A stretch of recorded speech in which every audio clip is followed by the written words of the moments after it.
The radar screen showed nothing, but through his cockpit window, Captain Mitchell watched 3 perfect triangles of light hover motionless against the Montana sky.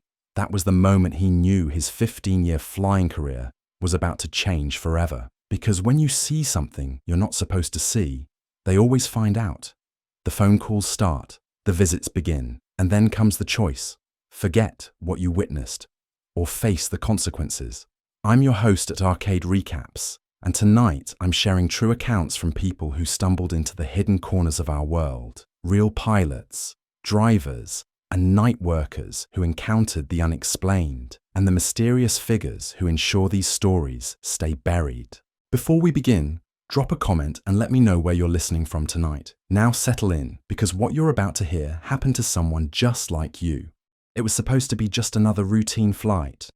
I'd been piloting small aircraft for nearly 15 years, mostly charter flights and cargo runs between regional airports across Montana. Nothing glamorous, just steady work that paid the bills and kept me in the sky where I belonged. That October evening started like any other.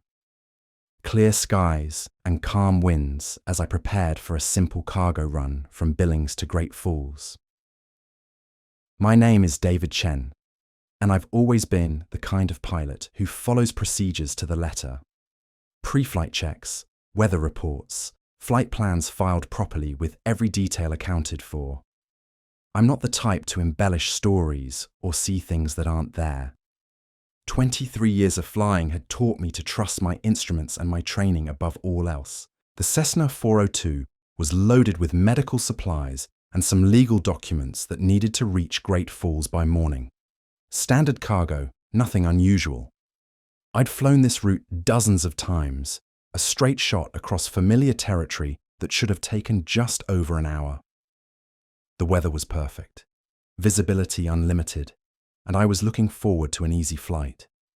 I took off just after sunset, climbing to my cruising altitude of 8,000 feet. The sky was that deep purple color you only get right after the sun disappears, with the first stars just beginning to show. Below me, the landscape rolled out in gentle hills and valleys, dotted with the occasional ranch light. It was peaceful, the kind of flight that reminded me why I loved being up there. About 30 minutes into the flight, somewhere over the Little Belt Mountains, I first noticed them. 3 lights in formation, maybe 2 miles off my starboard wing. At first glance, they looked like aircraft running lights, steady and bright against the darkening sky. But something felt wrong about them. They were too perfectly aligned, too stable, and moving at exactly my speed without any visible effort to maintain formation. I tried raising them on the radio, cycling through the common frequencies. Nothing. No response, no acknowledgement, just static.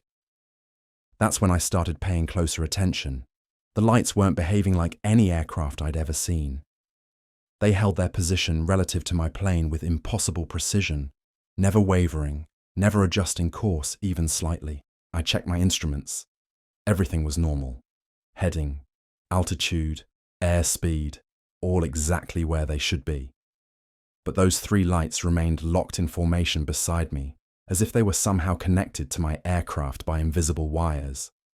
I tried a slight course correction to the north. The lights moved with me, maintaining their exact relative position.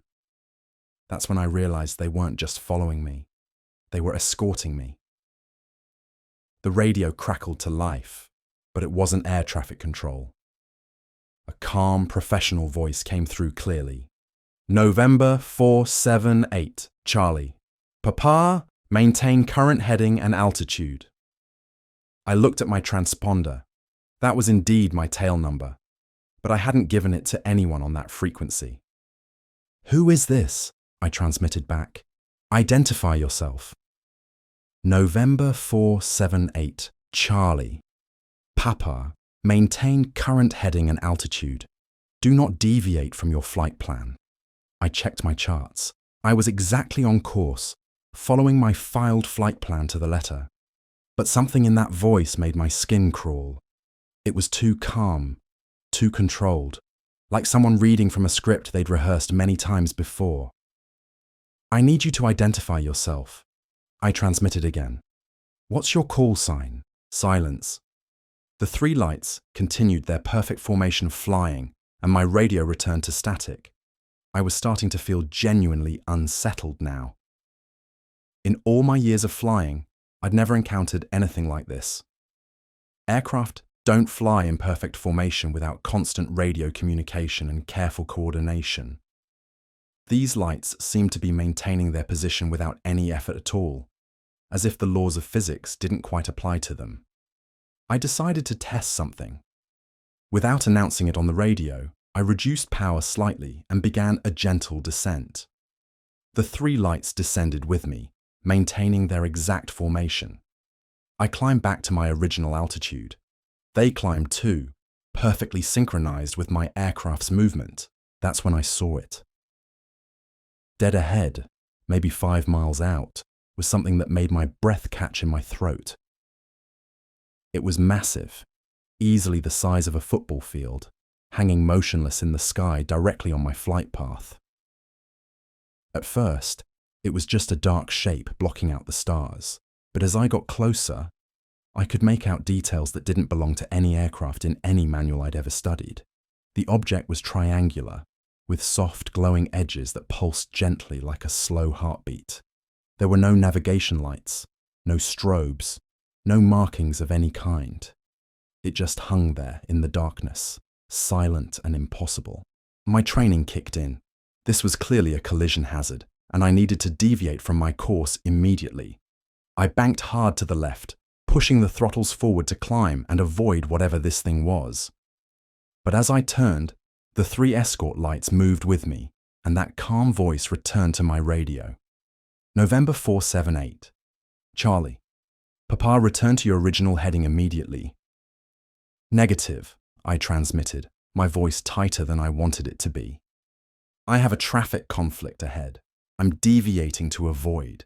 There is no traffic conflict. Return to your original heading. I looked ahead. The massive triangular object was gone. Just like that, vanished into the night as if it had never been there. The sky was empty except for stars and my three mysterious escorts. Against every instinct I had, I found myself turning back to my original course. Not because I wanted to, but because something deep in my mind was telling me that cooperation was the only safe option. The three lights settled back into their formation positions, and we continued toward Great Falls as if nothing had happened. The rest of the flight passed in eerie silence. The lights stayed with me until I was about 10 miles from the Great Falls airport, then simply blinked out one by one. By the time I contacted the tower for landing clearance, I was alone in the sky again, just another pilot on a routine cargo run. I landed without incident, taxied to the cargo area, and shut down the engines. My hands were shaking as I filled out the logbook. What was I supposed to write? Escorted by unknown aircraft. Encountered impossible object. In the end, I wrote, flight normal, no incidents. That's when I saw the car. A black sedan was parked near the edge of the tarmac, its engine running and headlights off. As I secured the aircraft and began unloading the cargo, 2 men got out and walked toward me. They were both wearing dark suits, despite the late hour and the fact that we were at a small cargo facility where suits were about as common as snowstorms in July. The taller of the 2 men approached, while the other hung back near their car. He was middle-aged, clean-shaven, with the kind of bland, forgettable face you might see in a crowd and never remember. His voice was calm and professional when he spoke. Captain Chen, we're with the Federal Aviation Administration. We need to ask you a few questions about your flight tonight. I dealt with FAA inspectors before. They usually called ahead, scheduled appointments, and arrived during business hours with clipboards and official paperwork. These men had neither clipboards nor any visible identification. I'd like to see some credentials, I said, setting down the cargo container I'd been carrying. The man reached into his jacket and produced a leather wallet, flipping it open briefly. There was a badge and an ID card, but in the dim light of the cargo area, I couldn't make out the details. It looked official enough, but something about the whole situation felt wrong. "We've received reports of unusual radar contacts in your area tonight," he continued. "Did you observe any aircraft that weren't on your flight plan?" I hesitated. Part of me wanted to tell them everything, to describe the 3 escort lights and the massive triangular object that had appeared and vanished. But something in the man's eyes stopped me. They were too calm, too knowing, as if he already knew exactly what I'd seen and was testing whether I'd admit to it. "No," I heard myself saying. "Nothing unusual, just a routine flight." The man nodded slowly, as if that was exactly the answer he'd expected. "That's good to hear. Sometimes pilots can become disoriented at night, especially in unfamiliar airspace. The mind can play tricks, make people see things that aren't really there." "I've been flying this route for years," I said. "I know what I'm doing." "Of course you do." His smile didn't reach his eyes. "That's why we're confident this conversation will remain between us. No need to file any unusual reports or contact the media about atmospheric anomalies. These things have a way of being misunderstood." He handed me a business card. It was plain white, with just a phone number printed in black ink. No name, no agency, no official seal. "If you remember anything else about tonight's flight, please give us a call. We're always available to help pilots process unusual experiences." With that, both men walked back to their sedan and drove away, leaving me standing alone on the tarmac with a cargo container at my feet and more questions than answers. I finished unloading the aircraft and completed my paperwork, but I couldn't shake the feeling that I'd just been part of something much larger than a simple cargo flight. The business card felt heavy in my pocket, and I found myself glancing at the sky more often than usual as I drove to my hotel. That night, I lay awake staring at the ceiling, replaying every detail of the flight. The perfect formation flying of those 3 lights, the massive triangular object that appeared and vanished, the radio voice that knew my tail number, the men in suits who showed up within minutes of my landing. I never did call that phone number. Something told me that some questions are better left unasked, and some experiences are meant to be filed away in the quiet corners of memory where they can't disturb the ordinary world we pretend we understand. But I still fly cargo runs across Montana, and sometimes, on clear nights when the sky is deep and full of stars, I find myself scanning the darkness for 3 lights in perfect formation. So far, I haven't seen them again. Sometimes I wonder if that's because they're not there, or because I've learned not to look too carefully at things I'm not supposed to see. The second story comes from Sarah Martinez, a park ranger who spent most of her career in the remote wilderness areas of northern New Mexico. Sarah had always been comfortable in the outdoors, someone who could navigate by the stars and track animals through terrain that would challenge seasoned hikers. She wasn't the type to spook easily or mistake natural phenomena for something supernatural. But what happened to her during a routine patrol in October changed her perspective on what kinds of things might be hiding in the vast empty spaces of the American Southwest. Sarah had been patrolling the backcountry for 12 years when it happened. She knew every trail, every water source, every hidden canyon in her section of the Carson National Forest. It was work that suited her perfectly. Long days of solitude in some of the most beautiful country in the Southwest, far from the noise and complications of civilization. That particular evening, she was completing a routine check of the campgrounds near Wheeler Peak, making sure the sites were secure and that no one had left fires unattended. It was late September, the kind of crisp autumn night when the air was thin and clean, and every star seemed sharp enough to cut glass. She'd finished her rounds and was heading back to her truck when she noticed the silence. In 12 years of wilderness work, Sarah had learned to read the forest like a book. She knew the difference between the quiet of a sleeping woods and the unnatural hush that falls when something doesn't belong. This was the latter. The usual night sounds were gone. No owl calls, no rustling of small animals in the underbrush, no distant coyote songs. Even the wind had stilled, leaving an oppressive quiet that made her footsteps on the gravel trail sound unnaturally loud. That's when she saw the light. It started as a faint glow behind the tree line to the north, soft and orange like the light from a campfire. Sarah's first thought was that someone had ignored the fire restrictions and set up an illegal camp in the wilderness area. She grabbed her radio and her flashlight and headed toward the glow, following a game trail that wound between the pines. As she got closer, the light grew brighter, but it wasn't behaving like any campfire she'd ever seen.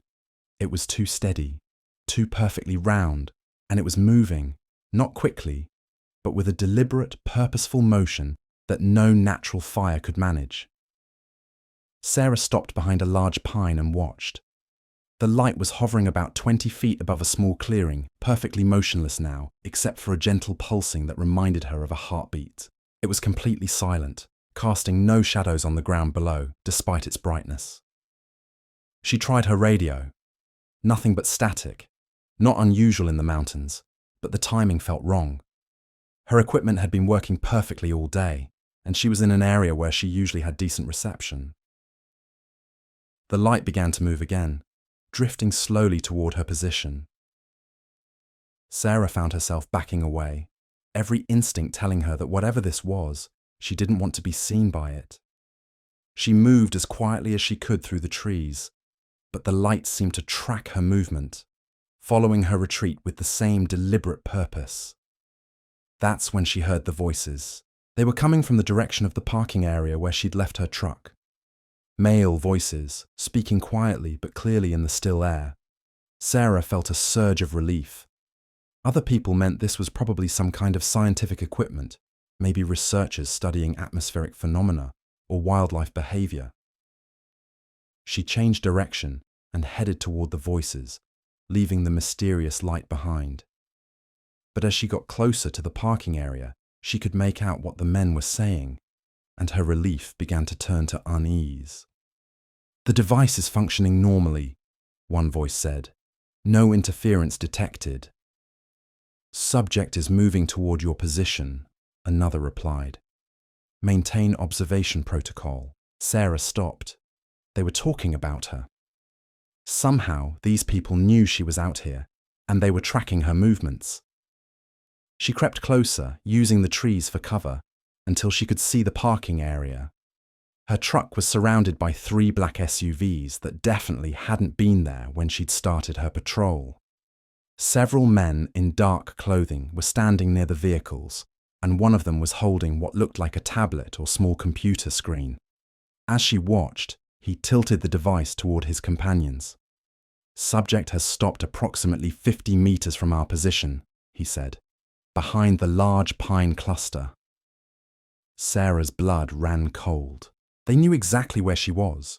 Whatever technology they were using, it could track her location with pinpoint accuracy, even through the forest cover. She began backing away, moving as carefully as she could manage. But she'd only taken a few steps when a voice called out through the darkness. "Ranger Martinez, there's no need to hide. We'd like to speak with you." They knew her name. Sarah's mind raced through possibilities. Maybe they were federal agents conducting some kind of investigation. Maybe there was a security issue she hadn't been briefed about. Maybe this was all perfectly legitimate and she was overreacting.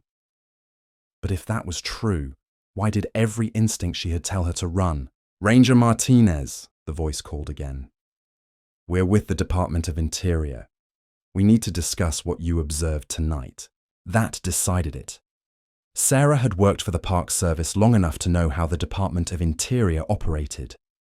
They didn't conduct unannounced operations with unmarked vehicles and tracking equipment. They didn't surround park rangers in the middle of the night without explanation. She turned and ran. Behind her, she heard the sound of car doors slamming and engines starting. Flashlight beams began sweeping through the trees, and she could hear men calling to each other as they organized a search. But Sarah had one advantage they didn't. She knew this forest better than anyone. She headed for the old mining trail that led up toward the ridge. It was rough and narrow, impassable to vehicles, and marked by blazes that were invisible unless you knew exactly what to look for. She'd used this trail dozens of times during search and rescue operations, and she could follow it in complete darkness if necessary. The sounds of pursuit faded behind her as she climbed. Whatever vehicles they were using couldn't follow her up here, and she doubted any of them were equipped for serious hiking in the dark. She was safe for now, but she had no idea what she was safe from. She reached the ridge as the first hints of dawn were beginning to show in the eastern sky. From this vantage point, she could see the entire valley below, including the parking area where she'd left her truck. The black SUVs were gone. Sarah waited until full daylight before making her way back down. Her truck was exactly where she'd left it, with no sign that anyone had been near it. If she hadn't lived through the night herself, she might have thought she'd imagined the whole thing, but when she got back to the ranger station, she found a message waiting for her. It was a single sheet of paper, placed neatly on her desk with no envelope or explanation. The message was brief and typewritten. "Thank you for your cooperation regarding last night's atmospheric research. Your discretion in this matter is appreciated." There was no signature, no agency letterhead, no official seal. Just those two sentences and a phone number at the bottom. Sarah stared at the paper for a long time. She hadn't cooperated with anything. She'd run away and hidden in the mountains until dawn. But somehow, these people considered the matter closed. She tried calling the number once, but it went straight to a recording that said the mailbox was full. She never tried again. Over the next few weeks, Sarah found herself paying closer attention to things that had always been part of the background of her job. The occasional aircraft that passed overhead at odd hours, the vehicles with tinted windows that sometimes appeared at trailheads, the hikers who seemed more interested in the sky than the scenery. She began to notice patterns. Certain areas of her patrol route seemed to have more atmospheric research activity than others. Certain nights brought more unusual aircraft overhead, and sometimes, when she was far from any road or trail, she would find fresh tire tracks in places where no vehicle should have been able to go. Sarah never saw the orange light again, but she never forgot the way it had moved through the forest with such deliberate purpose. And she never forgot the voices in the darkness, tracking her movements with technology that seemed far beyond anything she'd encountered in her official training. She finished out her career without filing any reports about that night. Part of her wanted to document what she'd experienced, to create some kind of official record. But a larger part of her understood that some experiences exist outside the boundaries of official records. When she retired 3 years later, Sarah moved to a small town in Colorado, where the night sky was dark and the forests were quiet. She still goes hiking, but she's more careful now about where she camps and when she travels. She's learned to recognize the signs that suggest she might not be alone in the wilderness. And sometimes, on clear nights when the stars are particularly bright, she finds herself scanning the tree lines for that soft orange glow. Not because she wants to see it again, but because she's learned that being prepared is better than being surprised. The third account comes from Michael Torres, a long-haul trucker who'd been driving interstate highways for over 20 years. Michael had seen everything the road had to offer, from spectacular sunrises over mountain passes to the eerie beauty of empty highways at 3 a.m. He was the kind of driver who knew every truck stop, every way station, and every shortcut between the coasts. But nothing in his 2 decades of experience had prepared him for what happened on a routine run from Phoenix to Denver in November. It was a trip he'd made dozens of times, hauling electronics along Interstate 25 through some of the loneliest country in the Southwest. The trouble started just north of Albuquerque, around 2 a.m. Michael was making good time, the highway stretching out ahead of him like a black ribbon under a sky full of stars. Traffic was almost non-existent at that hour, just the occasional passenger car and the distant lights of other trucks. He was listening to a late-night radio show the kind of rambling conversation that helps pass the miles on a long haul. The host was interviewing someone about unusual weather patterns when the radio began to fade, the signal dissolving into static that grew louder and more insistent. Michael tried adjusting the tuner, cycling through stations, but every frequency was filled with the same harsh white noise. Even the CB radio was dead, something that rarely happened on this stretch of highway. He was reaching for his phone to check if he had cell service when he saw them. 3 lights in perfect formation, flying parallel to the highway about a mile to his right. They were too low to be commercial aircraft and moving too fast to be helicopters. But what struck him most was their absolute precision. They maintained their triangular formation without the slightest deviation, as if they were connected by invisible cables. Michael had seen military aircraft before, flying out of various bases throughout the southwest. But these lights didn't behave like any military formation he'd ever observed. They were completely silent, and they seemed to be pacing his truck, adjusting their speed to match his exactly. He slowed down to test his theory. The lights slowed with him. He accelerated back to highway speed. They accelerated too, maintaining their perfect formation and their exact distance from the road. That's when Michael noticed something else. The highway ahead of him was completely empty. Not just light traffic, completely empty. No taillights in the distance, no headlights coming toward him. No other trucks on a route that was usually busy even in the middle of the night. He grabbed his CB radio and tried calling out on channel 19, the trucker frequency. Breaker 19, this is Roadrunner eastbound on I-25 north of Albuquerque. Anyone out there got their ears on? Nothing but static. He tried his cell phone. No signal. The 3 lights continued their escort, silent and precise, as Michael drove through what felt like an empty world. Even the usual night sounds seemed muffled, as if the air itself had thickened around his truck. Then he saw the roadblock. About 2 miles ahead, red and blue lights were flashing across all lanes of the highway. It looked like a major accident or some kind of police operation, the kind of thing that would back up traffic for miles. But there was no backup. Michael's truck was the only vehicle approaching the lights. As he got closer, he could see that it wasn't an accident scene. Several black SUVs were parked across the highway, their emergency lights creating a wall of flashing color. Men in dark uniforms were setting up what looked like a checkpoint, complete with orange cones and portable barriers.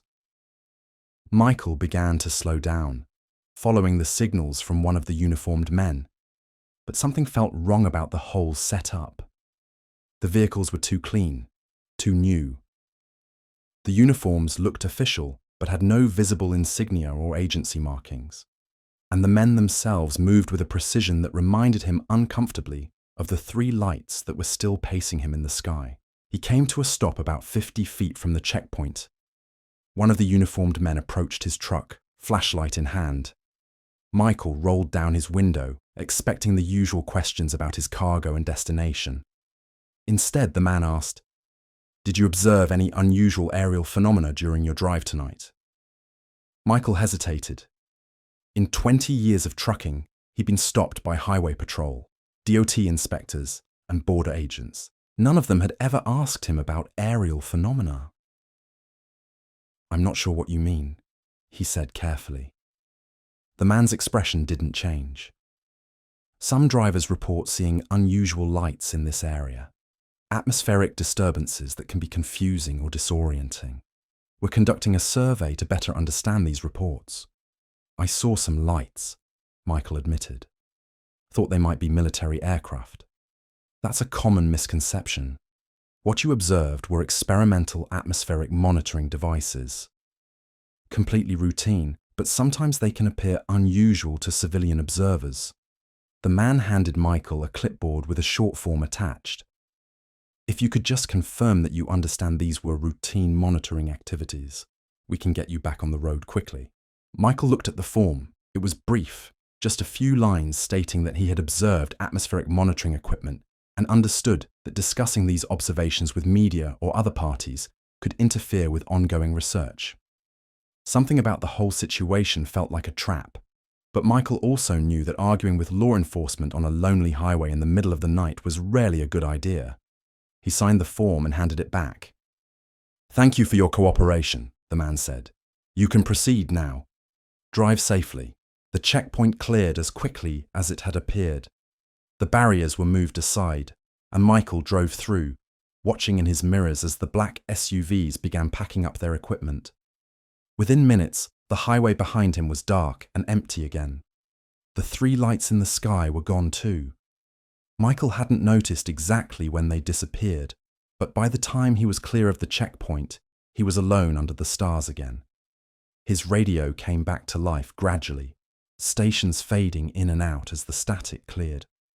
The CB crackled with the familiar chatter of other drivers, and his cell phone showed full signal strength again. But for the rest of the drive to Denver, Michael couldn't shake the feeling that he'd been part of something much larger than a routine traffic stop. The form he'd signed felt heavier than it should have, and he found himself thinking about the precise way those uniformed men had moved, the antiseptic cleanliness of their vehicles, and the impossible coordination of those 3 lights in the sky. When he reached Denver, Michael made his delivery and filled out his logbook as usual. Under remarks, he wrote, "No incidents." But he kept thinking about that form he'd signed and the warning about discussing his observations with media or other parties. He never did talk about that night, not to other drivers, not to his dispatcher, not even to his wife. But he kept the memory filed away in the back of his mind, and sometimes, on other long hauls through empty country, he would find himself scanning the sky for 3 lights in perfect formation. He never saw them again, but he learned to pay attention to the subtle signs that suggested he might not be traveling alone on those dark highways. The way radio signals would fade at certain coordinates, the appearance of 2 clean vehicles at truck stops in the middle of nowhere, the occasional checkpoint that appeared and disappeared too quickly to be entirely real. Michael finished his trucking career without another encounter, but he never forgot the lesson of that November night. Some things are meant to be observed, signed for, and forgotten, and some signatures are less about what you've seen and more about what you agree not to remember. The 4th story comes from Jennifer Walsh, a meteorologist who worked the overnight shift at a regional weather service office in eastern Colorado. Jennifer had spent 8 years tracking storm systems across the Great Plains, someone who understood atmospheric phenomena better than most people, understood their morning coffee routine. She could read Doppler radar like sheet music and predict weather patterns days in advance with remarkable accuracy. But what appeared on her screens during a quiet October night challenged everything she thought she knew about what moves through our skies. Jennifer's shift typically ran from 11 at night until 7 in the morning, monitoring weather conditions across a territory that stretched from the Colorado-Kansas border north to the Nebraska Panhandle. It was solitary work that suited her perfectly, hours of peaceful observation broken only by the occasional severe weather alert or pilot requesting updated conditions. The night in question had been remarkably calm. Clear skies, light winds, no precipitation anywhere in her coverage area. The kind of night when the most exciting thing on radar was usually a flock of migrating birds showing up as a faint green smudge on the screen. Around 2:30 in the morning, Jennifer noticed something unusual on the Doppler display. A contact had appeared about 40 miles southwest of her location, moving northeast at approximately 300 miles per hour. At first glance, it looked like an aircraft, but something about the return signal felt wrong. The contact was too large to be a typical civilian aircraft, yet it wasn't showing up on any flight tracking systems. No transponder code, no flight plan on file, no communication with air traffic control. Jennifer tried adjusting her radar parameters, thinking it might be a calibration issue, but the contact remained consistent across multiple scans. What made it even stranger was the way it moved. Most aircraft, even military jets, show some variation in speed and heading as they navigate or respond to air traffic control instructions. This contact maintained a perfectly straight course and constant velocity, as if it were following an invisible rail through the sky. Jennifer called the Denver Air Route Traffic Control Center to report the unknown contact. The controller she spoke with was polite but seemed unconcerned. "We're not showing any traffic in that area," he told her. "You might be picking up some military activity. They don't always coordinate with civilian facilities." "This is moving pretty fast for a training exercise," Jennifer replied. "And it's a big return. Whatever it is, it's substantial." "I'll make a note of it. Thanks for the heads up." But as Jennifer continued to track the contact, she realized it wasn't just moving in a straight line. It was following the highway. Interstate 76 runs northeast from Denver toward the Nebraska border, and this unknown object was paralleling the route with remarkable precision, staying about 10 miles south of the roadway. That's when her phone rang. National Weather Service. Jennifer speaking. "Ms. Walsh, this is Dr. Richard Hawkins with the Atmospheric Research Division. We understand you've been tracking some unusual radar returns tonight." Jennifer paused. She'd never heard of an atmospheric research division, and she knew most of the scientific organizations that worked with weather data. "I'm sorry, which organization did you say you're with?" "We're a joint research project studying high-altitude atmospheric phenomena. The contact you've been observing is one of our experimental monitoring platforms. We wanted to make sure you don't file any reports that might compromise our research." "I've already contacted Denver Center about it. We'll handle that. What we need from you is to delete any radar data from tonight's observations and avoid mentioning this contact in your shift logs." Jennifer felt her professional instincts bristling. "I'm not comfortable altering official weather records without proper authorization. I'll need to see some documentation." "Of course, someone will be by your office shortly with the appropriate paperwork." The line went dead. Jennifer stared at her phone, then back at her radar screen. The unknown contact was still there, still maintaining its precise course parallel to the highway. She tried calling the number back, but got a recording saying the number was not in service. 20 minutes later, she heard a car pull up outside the Weather Service building. Through the window, she could see a black sedan with government plates. 2 men in dark suits got out and walked toward the entrance. Jennifer's office was on the second floor, accessed through a locked door that required a security code. She heard the front door open without anyone pressing the buzzer or being let in. Footsteps echoed in the stairwell, steady and purposeful. A knock came at her office door. "Ms. Walsh?" "Dr. Hawkins asked us to stop by with those documents." She opened the door to find 2 men who looked like they'd been ordered from the same catalogue. Similar height, similar build, similar expressionless faces. Both wore black suits that looked expensive but somehow generic, as if they'd been designed to be forgettable. "May I see some identification?"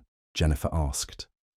The taller man produced a leather wallet and flipped it open briefly. There was a badge and an ID card, but he closed it before she could read the details. "We're here about the radar anomaly you observed tonight. I'd like to examine your credentials more carefully." "That won't be necessary.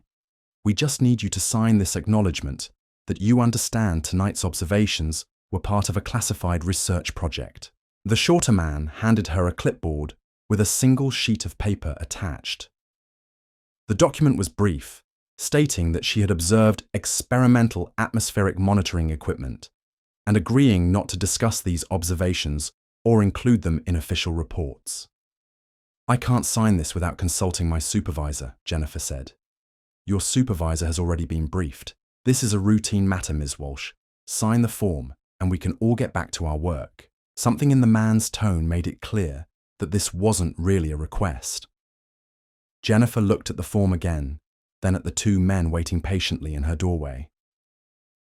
Every professional instinct told her not to sign, but something deeper suggested that cooperation was her safest option. She signed the document and handed it back. "Thank you. Please delete tonight's radar data and make no mention of unusual contacts in your shift log." This is for national security purposes. The men left as quietly as they'd arrived. Jennifer heard their car start and drive away, leaving her alone with her radar screens and a growing sense that she'd just been part of something far beyond her understanding. She looked back at the Doppler display. The unknown contact was gone. Not faded, not moved off screen, simply absent, as if it had never existed. She checked her archived radar data, but found that the files from the past hour had been automatically deleted due to what the system logged as a routine maintenance cycle. Jennifer finished her shift in silence, filing a report that mentioned nothing unusual about the night's observations.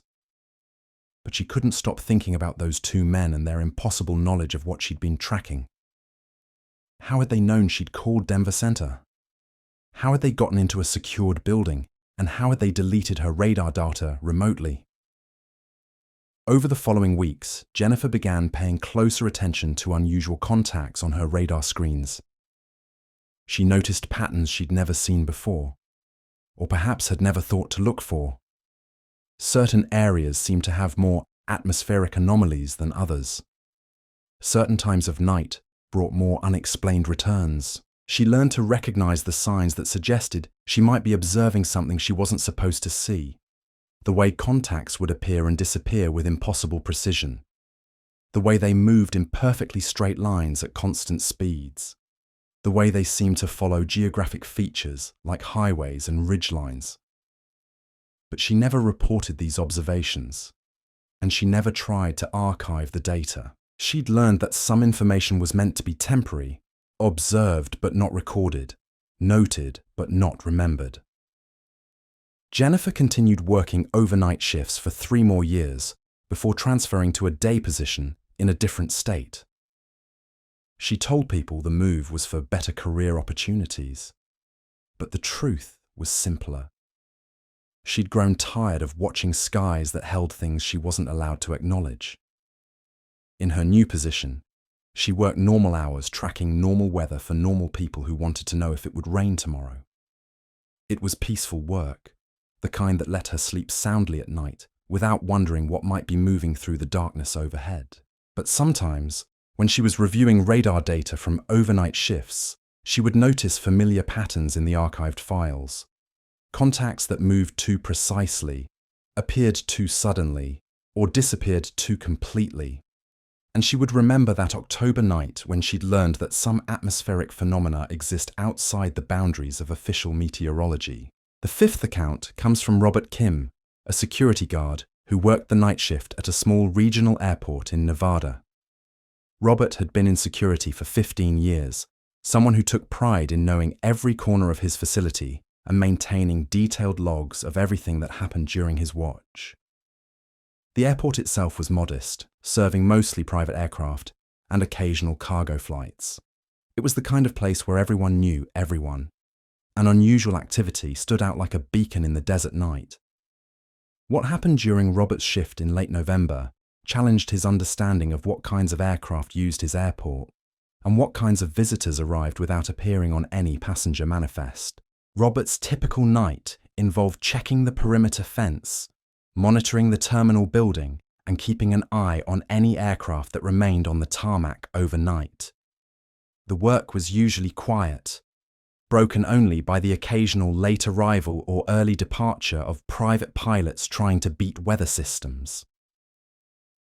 Around 1 a.m, Robert was completing his hourly patrol when he noticed unusual activity near the far end of the runway. Several vehicles with headlights were positioned around what appeared to be an aircraft, though he couldn't make out the details from his position near the terminal. This was unusual for several reasons. First, no flights were scheduled to arrive or depart until morning. Second, any aircraft movement after hours required advanced coordination with airport operations. Third, the vehicles appeared to be large SUVs rather than the typical airport service equipment.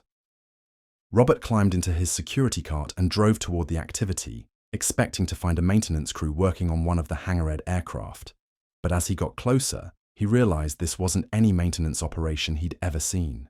The aircraft was unlike anything in his 15 years of airport security.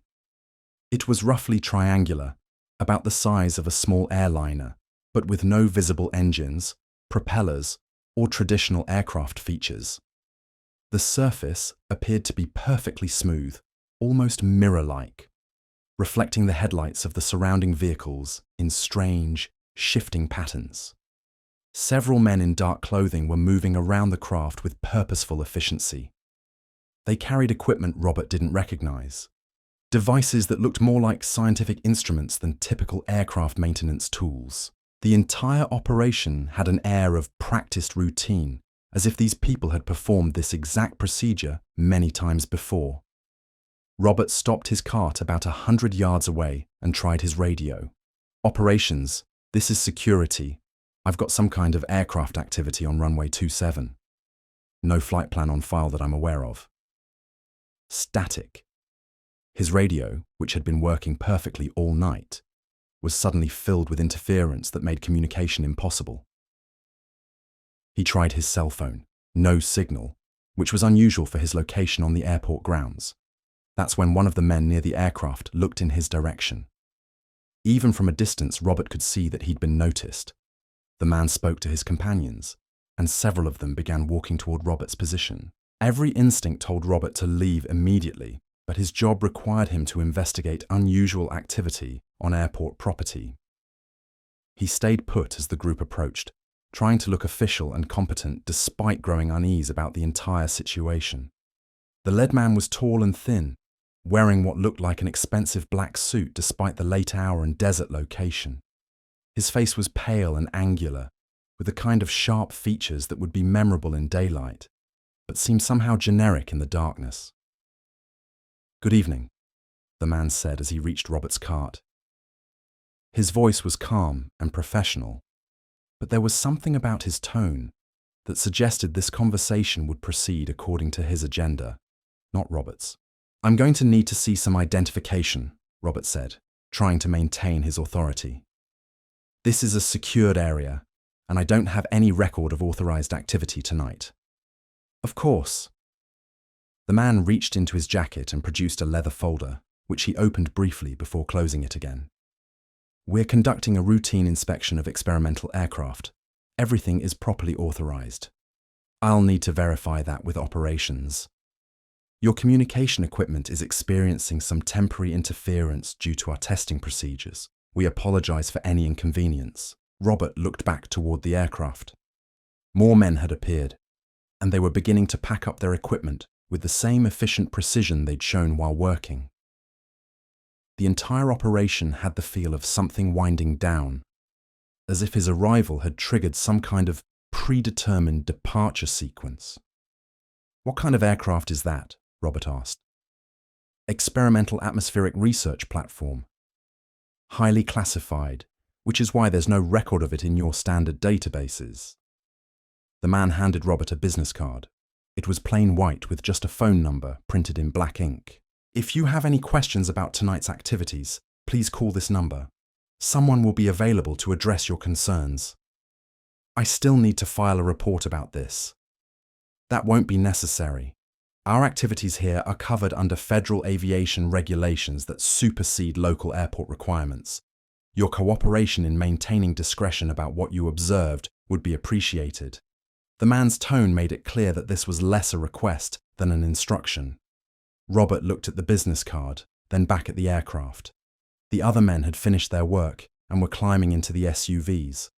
Within minutes, the convoy was driving toward the airport exit, leaving Robert alone on the tarmac. The aircraft remained for another 10 minutes, completely silent and motionless. Then, without any visible preparation or engine startup, it simply rose straight up into the night sky. No sound, no lights, no exhaust trails. It climbed rapidly until it disappeared among the stars, leaving no trace that it had ever been there. Robert's radio crackled back to life immediately. "Security, this is operations. Everything okay out there?" "Yeah," Robert heard himself saying. "Just finishing up the perimeter check." All quiet. He drove back to the terminal in silence, the business card heavy in his pocket. When he reached his office, he sat down to write his shift report, but found himself staring at a blank page. What was he supposed to document? An aircraft that didn't appear in any database, visitors who carried a federal identification but left no official record of their presence. In the end, he wrote routine patrol, no incidents, and filed the report in his desk drawer. Over the next few weeks, Robert found himself paying closer attention to nighttime activities at the airport.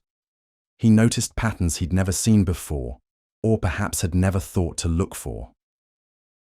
Certain areas of the tarmac seemed to have more maintenance activity during his shifts. Certain nights brought visitors who arrived and departed without appearing on passenger logs. He learned to recognize the signs that suggested he might be observing something outside the normal scope of airport operations. The way vehicles would appear and disappear without using the main entrance. The way his communication equipment would malfunction at precisely the wrong moments. The way certain aircraft seemed to operate according to rules that didn't match anything in his training manuals. But Robert never called the number on that business card, and he never filed reports about unusual activities. He'd learned that some aspects of airport security existed beyond the boundaries of his official responsibilities. He finished his career in security without another direct encounter, but he never forgot the lesson of that November night. Some aircraft operate according to different regulations. Some visitors carry authorization that doesn't appear in standard databases, and some activities are meant to be observed, acknowledged, and forgotten. When Robert retired, he moved to a small town in Arizona, where the nearest airport was 50 miles away, and the night sky was dark enough to see every star. He still goes outside on clear evenings, but he's learned to look past the obvious aircraft and focus on the spaces between the navigation lights, where things move according to their own mysterious schedules. The sixth story brings us to Amanda Foster, a radio telescope operator who spent her nights listening to the cosmos from a research facility tucked away in the mountains of West Virginia. Amanda had dedicated 8 years to scanning the heavens for signals from distant galaxies.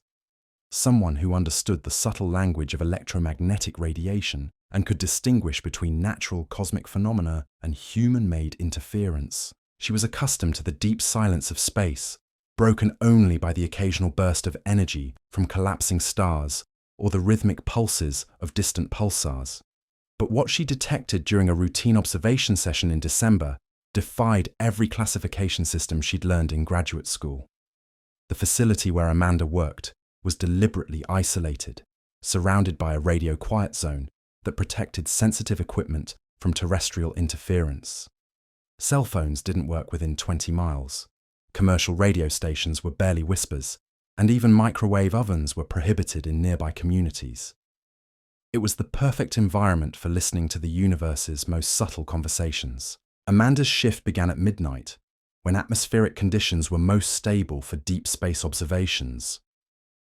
She was part of a long-term project cataloguing radio emissions from a specific region of sky, methodically scanning frequencies and recording anything that didn't match known astronomical sources. Around 3 a.m, while monitoring a particularly quiet section of spectrum, Amanda detected something that made her pause. It was a signal, but not like anything in her reference databases. The frequency was precisely tuned, the modulation too regular to be natural, yet it wasn't coming from any terrestrial source she could identify. The signal appeared to originate from a point directly overhead, much closer than any astronomical object should be. Amanda adjusted her equipment, thinking she might be picking up interference from a satellite or high-altitude aircraft. But as she refined her measurements, she realized the source was moving in a pattern that defied orbital mechanics. It was descending.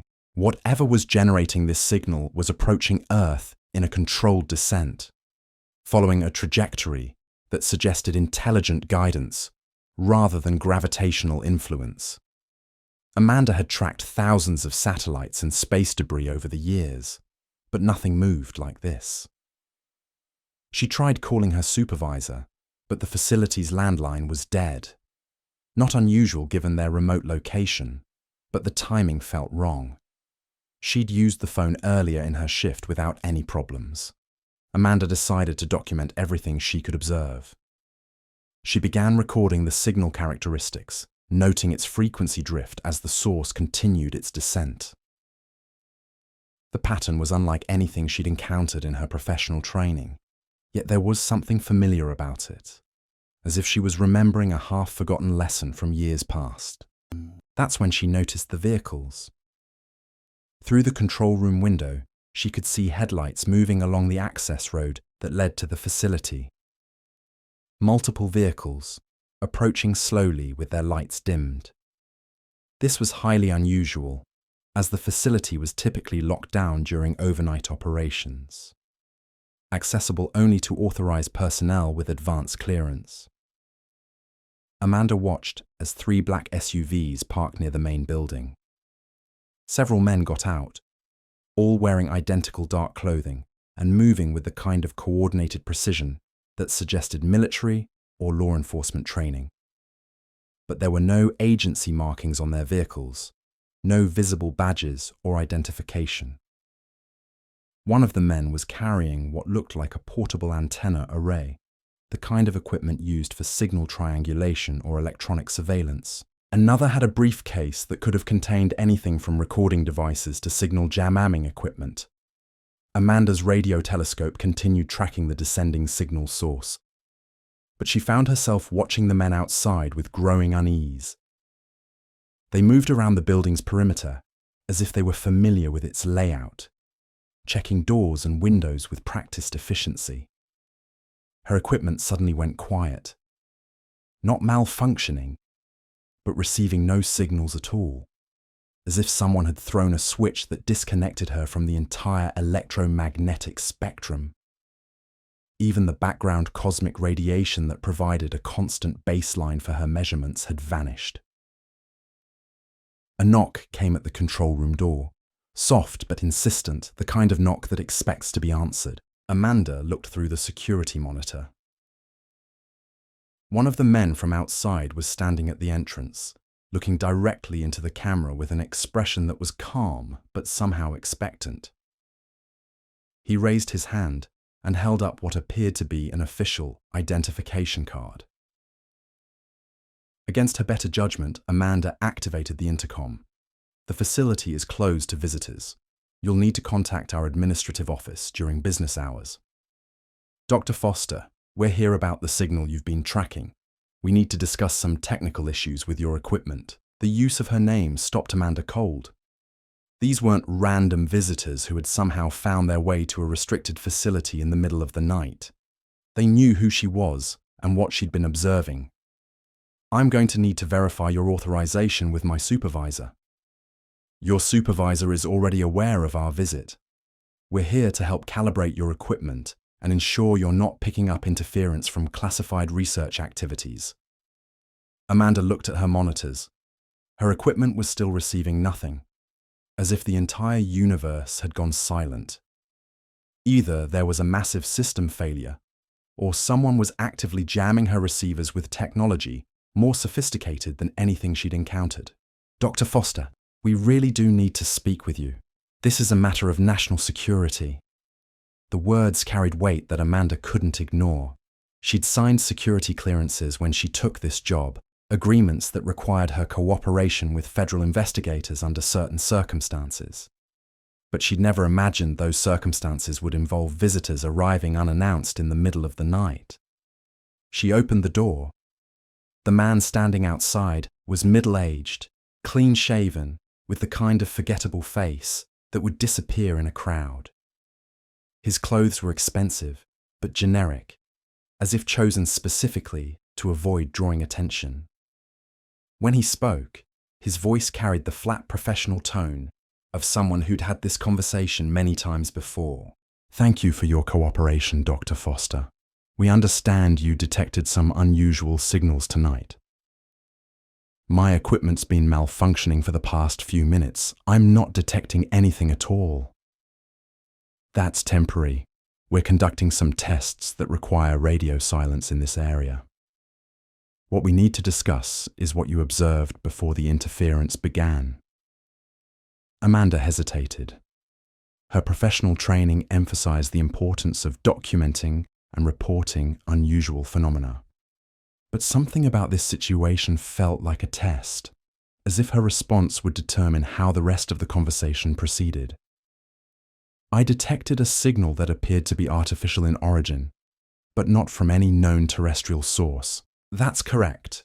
What you observed was part of a classified atmospheric research project. The signal characteristics you recorded are considered sensitive information. The man handed her a clipboard with a brief form attached. We need you to acknowledge that you understand tonight's observations were part of authorized government research and that discussing these observations could compromise ongoing national security operations. Amanda looked at the form. It was similar to documents she'd signed when receiving her security clearance, but something about the language felt wrong, too vague, too open-ended, as if it was designed to cover situations that hadn't been specifically defined. I'd like to contact my supervisor before signing anything. Your supervisor has already been briefed. This is routine, Dr. Foster. Sign the form and we can restore your equipment to normal operation. The implication was clear. Her cooperation would be rewarded with the return of her ability to do her job. Resistance would result in continued interference and possibly more serious consequences. Amanda signed the document and handed it back. Thank you. Please delete any recordings you made of tonight's observations and avoid mentioning unusual signals in your research logs. This is standard procedure for classified research activities. The man turned and walked back toward the SUVs. Within minutes, all three vehicles had departed, leaving Amanda alone with her suddenly functional equipment and a growing sense that she'd just agreed to forget something important. Her radio telescope came back online immediately, resuming its normal reception of cosmic background radiation and distant stellar emissions. But when she checked her data files, she found that several hours of observations had been automatically deleted due to what the system logged as a calibration error. Amanda finished her shift in silence, filing a report that mentioned routine observations and equipment maintenance. But she couldn't stop thinking about that descending signal and the men who had arrived so quickly after she'd detected it. Over the following months, Amanda began noticing patterns in her data that she'd never seen before, or perhaps had never thought to look for. Certain coordinates seemed to generate more equipment malfunctions than others. Certain frequencies brought more calibration errors that resulted in lost data. She learned to recognize the signs that suggested she might be observing something outside the normal scope of astronomical research. The way signals would appear and disappear with impossible precision. The way her equipment would malfunction at precisely the moments when documentation would be most valuable. But Amanda never tried to record or preserve data from these observations. She'd learned that some signals are meant to be detected but not documented, observed but not remembered. She continued her work at the facility for 2 more years before accepting a position at a university observatory where the focus was on well-established astronomical phenomena. She told colleagues the move was for better research opportunities, but the truth was simpler. She'd grown tired of listening to a universe that contained sounds she wasn't allowed to acknowledge. In her new position, she worked with graduate students studying conventional radio astronomy, tracking pulsars and mapping galaxy distributions. It was peaceful work that let her focus on the vast, well-documented cosmos without wondering what signals might be moving through frequencies she was no longer permitted to monitor. But sometimes, late at night when she was alone with her equipment, Amanda would find herself scanning coordinates where she remembered detecting something unusual, not to record or document, just to listen for a moment to the spaces between the known signals, where transmissions moved according to their own mysterious schedules. The 7th account comes from David Mitchell, a Forest Service firefighter who spent summers battling wildfires across the mountainous regions of Northern California. David had 16 years of experience reading smoke patterns, wind conditions, and terrain features that could turn a small brush fire into a devastating inferno. He was someone who understood the wilderness better than most people understood their own neighborhoods, capable of navigating by stars and predicting weather changes hours before they appeared on official forecasts. But what he encountered during a routine fire patrol in September challenged his understanding of what moves through remote forest areas after dark. David was conducting a post-fire assessment in the Shasta Trinity National Forest, checking for hotspots and monitoring conditions in an area where a lightning-caused fire had been contained the previous week. It was detailed work that required hiking through burned terrain, using thermal imaging equipment to detect any remaining heat sources that could reignite. The fire had consumed roughly 3,000 acres of mixed conifer forest, leaving behind the kind of moonscape that takes decades to fully recover. Blackened tree trunks stood like sentinels against the night sky, and the air still carried the acrid smell of burned vegetation despite several days of cool weather. David was working alone, which was standard procedure for routine monitoring in areas where the fire danger had been assessed as minimal. He carried a radio, GPS unit, and thermal imaging camera, along with basic camping gear for the overnight patrol that would continue until dawn. Around 2 a.m, while checking a particularly steep section of burned hillside, David noticed something unusual in his thermal imaging display. Instead of the expected heat signatures from cooling ash and buried embers, he was detecting a large, uniform heat source moving slowly through the forest below his position. At first, he assumed it was a piece of heavy equipment, maybe a bulldozer or water tender, that had been left in the area by firefighting crews. But as he watched through his thermal scope, the heat signature didn't match any vehicle he'd worked with during his career. The source was roughly circular, approximately 50 feet in diameter, and moving with a smooth gliding motion that suggested it wasn't bound by the rough terrain that would challenge even the most capable off-road vehicles. It was also completely silent, generating no engine noise or mechanical sounds despite its substantial size. David tried his radio to report the unusual contact, but received only static. Not unusual in the mountainous terrain, but his equipment had been working fine throughout the night until this moment. He decided to move closer and investigate, following a game trail that switchbacked down the hillside toward the heat source. As he descended, he could see a faint glow through the burned trees, not the orange flicker of fire, but a steady white light that seemed to pulse gently like a slow heartbeat. When David was about 200 yards from the light source, he heard voices. Male voices speaking quietly but clearly in the still night air. This was reassuring, as it suggested the heat signature belonged to some kind of legitimate operation. Perhaps researchers studying fire damage or recovery specialists assessing the area. But as he got closer, David could make out what the men were saying, and his relief began to turn to confusion. "Thermal masking is functioning normally," one voice reported. "No interference from residual fire damage." "Subject is approaching from the northeast ridge," another replied. "Approximately 150 meters and closing." David stopped. They were talking about him. Somehow these people knew his exact location and were tracking his approach through equipment that was apparently more sophisticated than anything he carried. He crept closer, using the burned tree trunks for cover, until he could see the source of the light. It wasn't a vehicle or piece of equipment, but something that defied his understanding of what could operate in wilderness terrain. The object was disc-shaped, hovering about 10 feet above the ground with no visible means of support. Its surface appeared to be metallic, reflecting the white light it generated in patterns that shifted and flowed like liquid mercury. Several men in dark clothing were positioned around the object, carrying equipment that looked more like scientific instruments than firefighting tools. David recognized none of the equipment from his years of Forest Service work.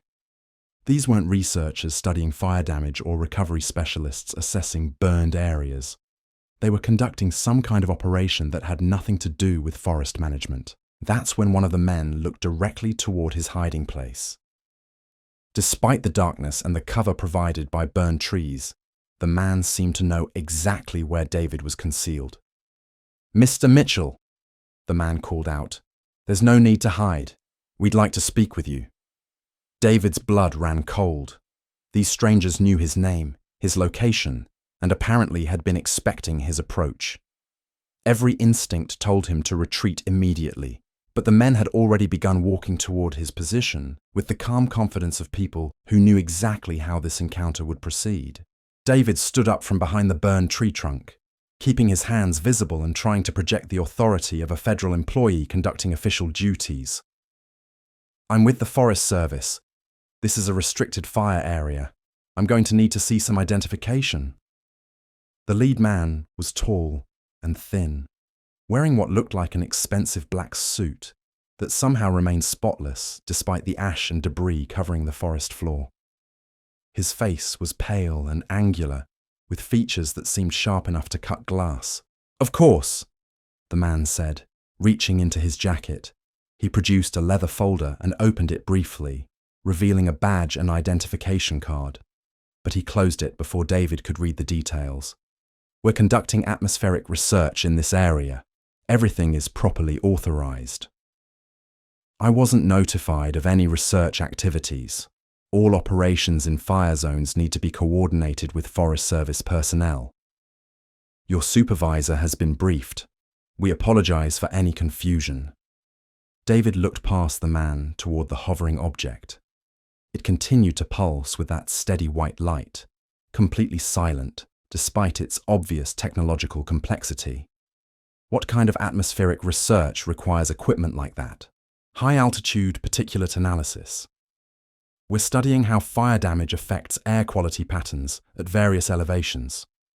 The explanation sounded plausible, but David had worked with atmospheric researchers before. Their equipment typically consisted of weather balloons, air sampling devices, and monitoring stations. Nothing that hovered silently above the ground while generating its own illumination. "I'm going to need to verify this with my supervisor," David said, reaching for his radio. "Your communication equipment is experiencing some temporary interference due to our testing procedures. We can arrange for proper coordination tomorrow during normal business hours." The man handed David a business card. It was plain white, with just a phone number printed in black ink. "If you have any questions about tonight's activities, please call this number. Someone will be available to address your concerns. I still need to file a report about unauthorized activity in the fire zone. That won't be necessary. Our research activities are covered under federal environmental regulations that supersede local Forest Service requirements. Your cooperation in maintaining discretion about what you observed would be appreciated." The tone made it clear that this was less a request than an instruction. David looked at the business card, then back at the hovering object. The other men had finished their work and were packing equipment into cases that looked more like military hardware than scientific instruments. "We'll be completing our research shortly," the man continued. "Thank you for your understanding." The encounter felt like it was ending according to some predetermined script. David found himself backing away, following the game trail that led up the hillside, while the men below returned to their mysterious activities. When he reached his original observation point, David looked back through his thermal imaging scope. The heat signature was rising, ascending straight up through the forest canopy until it disappeared beyond the range of his equipment. His radio crackled back to life immediately. "Base to David. Everything okay out there?" "Yeah," David heard himself saying. "Just completing the thermal survey. All clear." He spent the rest of the night finishing his patrol, but found it difficult to concentrate on normal fire monitoring procedures. The business card felt heavy in his pocket, and he kept thinking about the perfect coordination of those men and their impossible equipment. When David returned to the ranger station the next morning, he sat down to write his patrol report. He stared at the blank form for a long time, trying to decide how to document an encounter that defied every category in his experience. In the end, he wrote, "Routine patrol, no hotspots detected," and filed the report in his supervisor's inbox. Over the next few months, David found himself paying closer attention to unusual activities during his wilderness patrols. He noticed patterns he'd never seen before, or perhaps had never thought to look for. Certain areas seemed to have more atmospheric research during overnight shifts. Certain weather conditions brought more unexplained heat signatures on his thermal imaging equipment. He learned to recognize the signs that suggested he might be observing something outside the normal scope of Forest Service operations. The way his communication equipment would malfunction at precisely the wrong moments. The way unusual objects would appear and disappear with impossible precision. But David never called the number on that business card, and he never filed reports about unauthorized activities in the forest. He'd learned that some operations exist beyond the boundaries of federal land management policies. He continued his firefighting career for 5 more years before retiring to a small town in Oregon where the nearest national forest was 40 miles away. He told people the move was for health reasons, but the truth was simpler. He'd grown tired of patrolling wilderness areas that contained activities he wasn't allowed to acknowledge. In retirement, David still goes hiking in the mountains, but he's learned to stick to well-marked trails during daylight hours. He's discovered that some forests hold secrets that are meant to remain hidden, and some patrols are better left to others who carry different kinds of authority. The 8th story comes from Patricia Santos, a radio dispatcher who worked the overnight shift for a county sheriff's department in rural Nevada. Patricia had spent 12 years coordinating emergency responses across a territory that covered over 4,000 square miles of desert, mountain, and high plains country. She was someone who could track multiple emergency calls simultaneously, dispatch units to remote locations using only landmark descriptions, and maintain calm communication during the most chaotic situations. But what happened during her shift in January tested her understanding of what kinds of emergencies occur in the vast empty spaces of the American West. Patricia's dispatch center served 3 small towns and the unincorporated areas between them, a region where people were spread thin and help was often far away. Her job required her to know every back road, every ranch, and every geographical feature that might be mentioned in an emergency call. The trouble started around 3 a.m. with a call that came in on the non-emergency line. The caller was a rancher named Jim Morrison, someone Patricia had spoken with several times over the years regarding routine matters like livestock on roadways or suspicious vehicles on his property. "Patricia, this is Jim Morrison out on Antelope Valley Road. I've got something strange happening on my north pasture.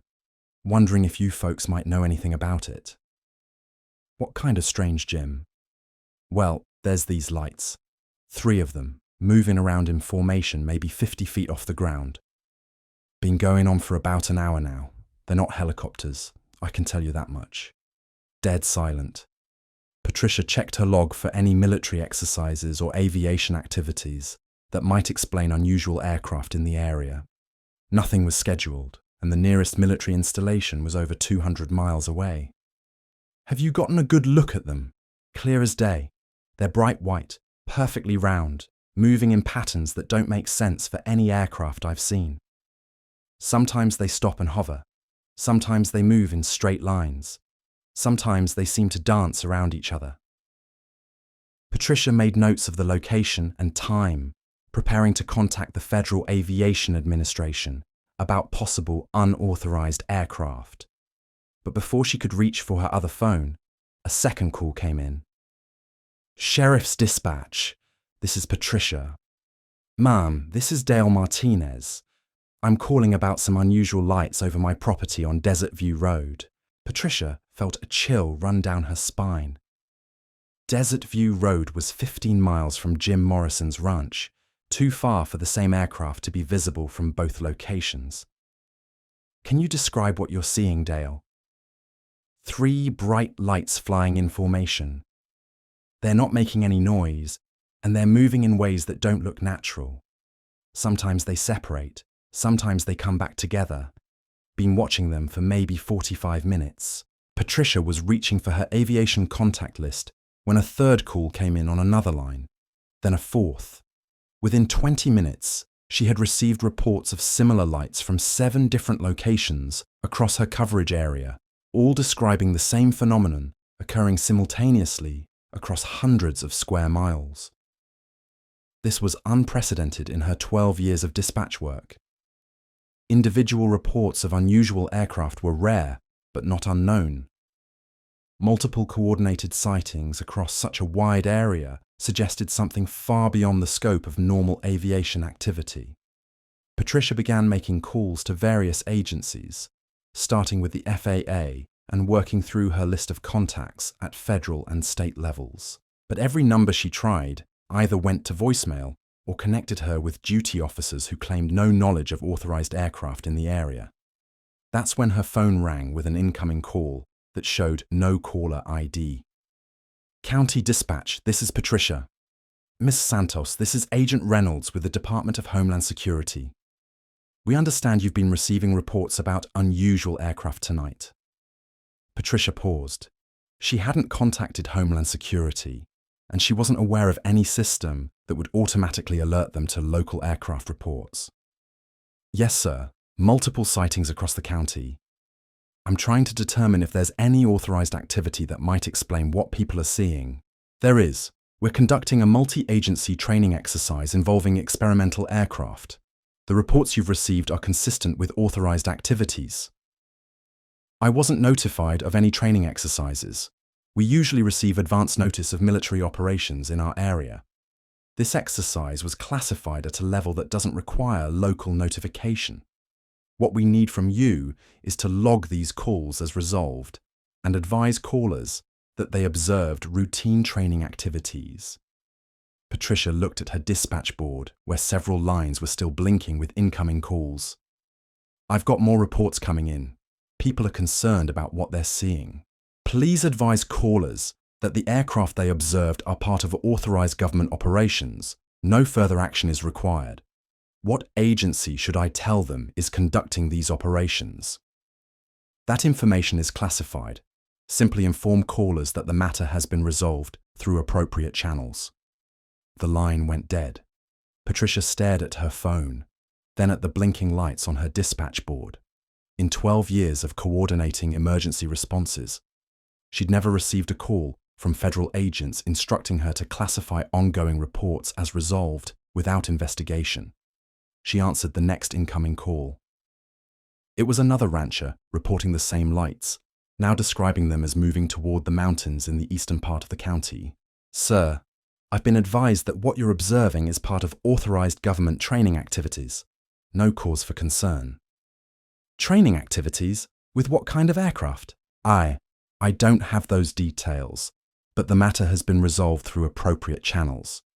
Patricia continued fielding similar calls for the next hour, providing the same explanation to increasingly frustrated callers who wanted more specific information about what was flying over their property. By 5 a.m, the reports had stopped coming in, and her dispatch board returned to its normal overnight quiet. But Patricia couldn't shake the feeling that she'd been part of something much larger than a routine training exercise. The coordination of the sightings, the immediate federal response, and the instructions to classify active reports as resolved, all suggested a level of preparation that went far beyond normal military operations. When her supervisor arrived at 7, Patricia briefed him on the night's activities. He listened without comment, made a few notes, and told her to include the federal contact information in her shift report. Did you verify Agent Reynolds' credentials? He asked. I didn't have a chance to. He knew about the reports before I contacted any federal agencies. Her supervisor nodded slowly. Sometimes these training exercises involve monitoring local communications. It's probably routine. But Patricia had worked with federal agencies during genuine emergencies, and none of them had ever demonstrated the kind of real-time awareness of local dispatch activities that Agent Reynolds had displayed. Over the following weeks, Patricia began paying closer attention to patterns in the calls she received. She noticed that certain areas of the county seemed to generate more reports of unusual aircraft during her overnight shifts. Certain weather conditions brought more sightings that were quickly explained as training exercises or atmospheric phenomena. She learned to recognize the signs that suggested she might be dispatching responses to activities that existed outside the normal scope of law enforcement, the way federal agents would contact her before she contacted them. the way unusual reports would be classified as resolved before investigations could begin. But Patricia never questioned the instructions she received from agents who seemed to know about incidents before they were officially reported. She'd learned that some emergency responses are meant to be brief, efficient, and forgotten. She continued her dispatch career for 3 more years before accepting a position with a city police department where the most unusual calls involved domestic disputes and traffic accidents. She told people the move was for better benefits, but the truth was simpler. She'd grown tired of coordinating responses to emergencies that weren't supposed to exist. In her new position, Patricia works day shifts handling routine urban police calls. It's predictable work that lets her focus on problems that have clear solutions and documented procedures. But sometimes, when she's monitoring radio traffic late at night, she hears the familiar patterns in the background chatter that suggests some calls are being handled through channels that don't appear on official logs. The 9th account comes from Thomas Chen, a meteorological technician who maintained weather monitoring equipment across a network of remote stations in eastern Montana. Thomas had spent 14 years servicing automated weather systems, someone who understood atmospheric measurement better than most people understood their smartphones. His work required him to travel alone to isolated locations, often spending days in areas where the nearest human habitation was 50 miles away. It was solitary work that suited him perfectly, combining technical problem-solving with the peaceful rhythm of maintaining scientific instruments in some of the most beautiful country in the northern plains. What happened during a routine maintenance trip in March challenged his understanding of what kinds of atmospheric phenomena occur in the vast open spaces of the Montana prairie, and what kinds of observers take interest in those who witness unusual weather patterns. Thomas was servicing a weather station located on a hilltop about 60 miles northeast of Billings, one of 12 remote installations that collected data on temperature, humidity, wind speed, and precipitation across his assigned territory. The station had been reporting intermittent communication failures, suggesting problems with either the radio transmitter or the solar panel array that powered the equipment. He arrived at the site in late afternoon, driving his service truck along a dirt access road that wound through rolling prairie dotted with cattle and occasional oil wells. The weather station itself was a modest installation, consisting of a 30-foot tower supporting various sensors, a small equipment shed, and the solar panels that kept everything running. Thomas began his diagnostic routine, checking connections, testing battery voltage, and running communication tests with the central data collection facility. The equipment appeared to be functioning normally, which suggested the reported problems might be caused by atmospheric interference rather than hardware failure. As the sun set behind the distant mountains, Thomas decided to stay overnight and monitor the station's performance during its normal data transmission cycle. He'd brought camping gear for this possibility, and the clear sky promised good conditions for observing any communication issues that might occur after dark. Around 11 at night, while reviewing data logs in his truck, Thomas noticed something unusual on the weather station's atmospheric pressure readings. The barometric measurements were showing rapid fluctuations that didn't match the stable conditions he could observe directly. The pressure readings were cycling up and down in a regular pattern that suggested some kind of external influence rather than natural weather variation. Thomas stepped outside to check the equipment, thinking one of the sensors might be malfunctioning. But as he approached the weather station, he noticed that the air itself felt different. There was a subtle pressure sensation, like the feeling that precedes a thunderstorm. But the sky was clear and no weather systems were visible on radar. That's when he saw the lights. They appeared first as faint glows on the northern horizon, too distant to make out clearly. Thomas assumed they were aircraft navigation lights, perhaps military jets from one of the air bases in the region. But as he watched, the lights began moving in patterns that didn't match any aircraft he'd observed during his years of working in remote locations. The lights were arranged in a perfect triangle, maintaining their formation while performing maneuvers that seemed to defy basic physics. They would accelerate to impossible speeds, stop instantly, then change direction without any visible transition period. Most remarkably, they were completely silent despite their obvious proximity and dramatic movements. Thomas tried photographing the lights with his phone, but the images showed only empty sky. The camera seemed unable to capture whatever was generating the display, as if the phenomena existed in a spectrum beyond normal photography. The weather station's equipment began behaving strangely as the lights moved closer. The wind speed indicator was registering gusts that Thomas couldn't feel. The temperature sensors were showing rapid variations that didn't match the stable night air, and the barometric pressure readings were fluctuating wildly. Most concerning was the radio communication system. The station's regular data transmissions were being interrupted by bursts of interference that sounded almost like coded signals. Not random static, but organized patterns that suggested some kind of structured communication, occurring on the same frequencies used by the weather monitoring network. Thomas tried contacting his supervisor using the truck's radio, but received only silence. His cell phone showed no signal, which wasn't unusual in this remote location, but the timing felt deliberate rather than coincidental. The triangular formation of lights descended slowly until it was hovering directly above the weather station. Thomas could now see that they weren't separate aircraft at all, but 3 points of light attached to a single, massive object that was nearly invisible against the night sky. The object was roughly triangular, perhaps 200 feet across, with a surface that seemed to absorb rather than reflect light. Only the 3 points of illumination marked its presence, creating the illusion of separate lights moving in perfect formation. As Thomas watched, paralyzed by the sheer impossibility of what he was observing, the weather station's equipment went completely silent.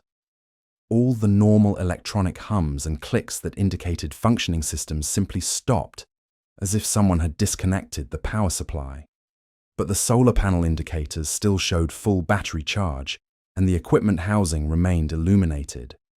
Whatever was affecting the instruments was far more sophisticated than a simple power failure. The massive object remained motionless above the weather station for approximately 10 minutes. During this time, Thomas felt a strange sensation, as if the air pressure around him was being carefully adjusted by some invisible mechanism. His ears popped repeatedly, and he found himself breathing more deliberately, as though the atmosphere itself had become thicker. Then, without warning, the object began to rise. It ascended with the same impossible silence it had maintained throughout the encounter, climbing straight up until the 3 lights merged with the stars and disappeared completely. The weather station equipment immediately resumed normal operation. All the sensors began transmitting regular readings. The radio communication system restored its connection to the central facility, and the electronic sounds of functioning instruments filled the night air once again. Thomas stood in the darkness for a long time, trying to process what he'd witnessed. In 14 years of maintaining remote weather equipment, he'd observed every kind of atmospheric phenomenon that occurred in Montana's variable climate, but nothing in his experience had prepared him for technology that could affect scientific instruments from a distance while remaining virtually invisible. He spent the rest of the night monitoring the weather station's performance, but everything functioned normally. The unusual pressure readings had stopped, the communication interference was gone, and all measurements matched the stable conditions he could observe directly. At dawn, Thomas packed his equipment and prepared to leave. As he was loading his truck, a black SUV appeared on the access road, approaching slowly across the prairie. There were no other roads in this area, and the vehicle had somehow reached his location without using the same route he'd taken. 2 men got out of the SUV as it stopped near his truck. Both were wearing dark suits that looked expensive, but somehow generic, as if they'd been chosen specifically to avoid memorable details. Their faces had the same forgettable quality, the kind of features that would disappear from memory within hours of meeting them. "Mr. Chen," the taller man said as he approached, "we understand you experienced some equipment malfunctions last night." Thomas felt his stomach tighten. These strangers knew his name and apparently had detailed knowledge of his activities at the remote weather station. "Just routine maintenance," he replied carefully. "Everything's working fine now." "That's good to hear. Sometimes atmospheric conditions in this area can affect sensitive electronic equipment. We wanted to make sure you understood that these effects are natural phenomena." The second man had walked over to examine the weather station, though he remained at a respectful distance from the equipment. "Barometric pressure variations are common in this region," he said without looking at Thomas. "They can cause instruments to register readings that don't reflect actual conditions." "I'm familiar with pressure-related measurement errors," Thomas said. "This equipment is designed to compensate for normal atmospheric variations." "Of course it is, but sometimes natural phenomena occur that exceed normal parameters. When that happens, it's important not to misinterpret unusual readings as evidence of unnatural causes." The first man handed Thomas a business card. It was plain white, with only a phone number printed in small black text. "If you experience any more equipment irregularities, please call this number. We have specialists who can help explain atmospheric effects that might seem unusual to civilian observers." "What agency are you with?" "Atmospheric Research. We monitor weather-related phenomena that could affect scientific measurements in remote locations." Thomas looked at the business card, then back at the two men. Their SUV had no visible markings or license plates, and neither man had shown any identification. But something in their calm confidence suggested that questioning their authority would be unwise. "We appreciate your cooperation in maintaining accurate weather records," the first man continued. "It's important that unusual atmospheric readings don't get misreported as equipment malfunctions or unidentified phenomena." The implication was clear. Thomas was being instructed to interpret last night's events as natural atmospheric effects rather than documenting them as anomalous incidents. "I understand," he heard himself saying. "Excellent. Thank you for your professionalism." Both men returned to their SUV and drove away across the prairie, leaving no tracks in the soft ground, despite the vehicle's obvious weight and size. Thomas finished loading his truck and began the drive back to town. Throughout the journey, he found himself thinking about the perfect coordination between the appearance of that impossible object and the arrival of two men who seemed to know exactly what he'd witnessed. When he reached his office, Thomas sat down to complete his maintenance report. He stared at the blank form for a long time, considering how to document an encounter that had challenged every assumption about atmospheric science and weather monitoring equipment. In the end, he wrote, "Routine maintenance completed, all systems functioning normally," and filed the report without mentioning the unusual pressure readings or the communication interference. Over the following months, Thomas began noticing patterns in his work that he'd never observed before. Certain weather stations seemed to experience more atmospheric anomalies during his overnight maintenance visits. Certain locations generated more equipment irregularities that resolved themselves without explanation. He learned to recognize the signs that suggested he might be servicing instruments that detected phenomena beyond their official specifications. The way readings would normalize immediately after unusual events. The way his reports would be processed more quickly when they mentioned no anomalies. But Thomas never called the number on that business card, and he never documented atmospheric readings that didn't fit standard meteorological patterns. He'd learned that some weather phenomena exist outside the boundaries of civilian science, and some observations are better left unrecorded. He continued his maintenance work for 2 more years before accepting a position with a private weather service that focused on agricultural forecasting. He told colleagues the move was for better advancement opportunities, but the truth was simpler. He'd grown tired of servicing equipment that sometimes detected things he wasn't supposed to acknowledge. As we reach the end of tonight's journey through these extraordinary encounters, it's worth reflecting on what connects these seemingly separate experiences. Each person we've heard from tonight was simply going about their normal routine when the extraordinary found them. A pilot flying a familiar route, a park ranger completing evening rounds, a trucker making a delivery, a meteorologist monitoring weather patterns. What unites these accounts isn't just the strangeness of what was witnessed, but the response that followed. The men in dark suits who appeared with impossible timing. The official explanations that didn't quite explain anything. The gentle but firm suggestions to forget what had been seen. These stories remind us that our world contains layers of activity that most of us never encounter. Not because these things don't exist, but because there are systems in place to ensure that most people never need to confront them directly. Most of us can go through our entire lives without ever seeing anything that challenges our basic assumptions about reality. But for those who do stumble into these experiences, the message seems to be consistent. Some things are meant to be observed but not discussed. Some encounters are meant to be experienced but not remembered. Some questions are better left unasked. Perhaps that's how it should be. Perhaps our ordinary world functions better when the extraordinary remains safely contained in the spaces between what we know and what we're allowed to acknowledge. Perhaps some mysteries are meant to stay mysterious, but as you drift off to sleep tonight, you might find yourself looking at the world a little differently, paying attention to the cars that seem too clean for their surroundings, noticing when your phone loses signal at precisely the wrong moment, wondering about the people who appear and disappear with perfect timing. And if you ever find yourself witnessing something that doesn't fit the normal patterns of your daily life, remember the stories you've heard tonight. Remember that some experiences exist outside the boundaries of official reality. Remember that cooperation is usually the safest option, and that forgetting is sometimes a form of protection. The night is deep now, and these stories have served their purpose.